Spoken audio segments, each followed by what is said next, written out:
Michael, on behalf of everybody involved, we don't think there's anybody more deserving of getting involved in it.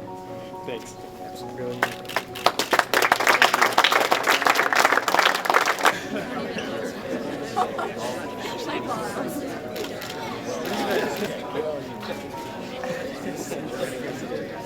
Hey, Kevin Brody. Nice to meet you. I was there. I'm glad you. Oh, you were? Thank you. A couple more guys for you, Mike. You're welcome. They weren't able to make it last day, so they were all on the call. Mike, good to see you again. Good to see you. Take care, buddy. Thanks. Nice to meet you again, man. What do you remember, Michael? From the incident? Yeah. I don't know, I just remember being on the bus and waking up in the hospital after and getting told I passed out on the court, basically. Just thank you for everything they did, and they did a great job, and I'm just thankful to be here.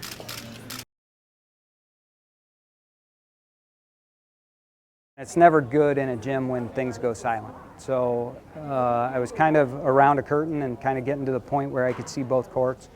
I saw Michael on the ground, the referee was pointing at his head and summoned me out onto the court, and then that's basically kind of where everything started. I just kept saying it was a nightmare to look at the other end of the court and see them pumping his chest. I think the big thing was just the early recognition by the trainers. For them to be able to do CPR prior to us is extremely important. By the time we get called and we get dispatched and we get on scene, it's definitely a couple minutes that goes by.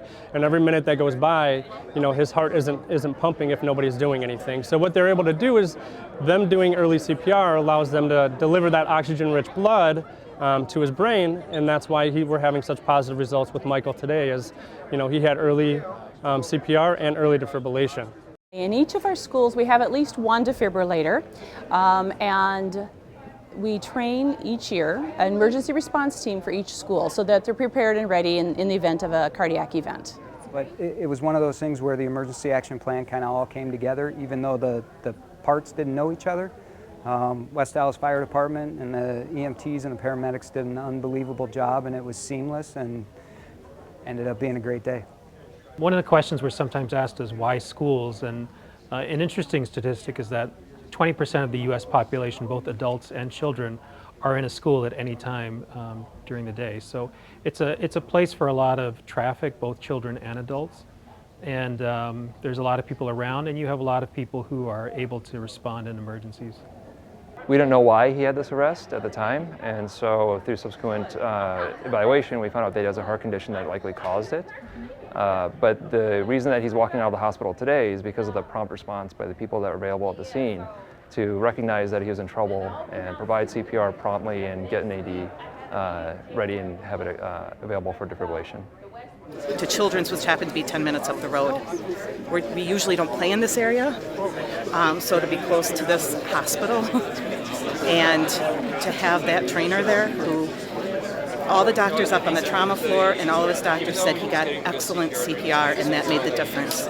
He not only got CPR, but it was really good CPR. So we credit the trainer, the guy who called the 911, the paramedics, everybody, there's a whole chain of events that happened, and one of those goes away and he's not here. So It's a skill that if you have, you might be able to save someone's life someday. For a problem like this, we're not interested in the medical professionals. We just want people who are willing to take action. And I think they've looked at the barriers for this. People are sometimes afraid they're going to do harm to someone. Well, unfortunately, when someone suffered a cardiac arrest, there's nothing worse that can happen to them. And all you could possibly do is what happened today, is that you could save somebody's life.